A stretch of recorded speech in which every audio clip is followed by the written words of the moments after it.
Double BEd और MSc, impressive. Thank you sir.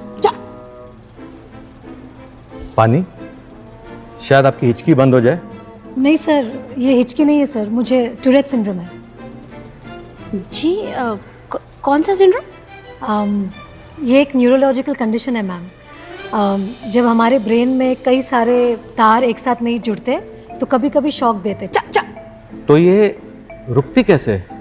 Sir ये रुकने वाली चीज़ नहीं है सर, पर बढ़ ज़रूर सकती है जब मैं नर्वस होती हूँ सर, जैसे अभी। तो क्या आप सोते हुए भी ऐसी आवाजें निकालती? नहीं सर, तब तो मैं सोती रहती हूँ ना सर, बट कब तक सोते रहेंगे हम दोनों? दोनों? हाँ सर, मैं और मेरा टूरेट्स। इससे आपके खाने पीने पे क्या असर है?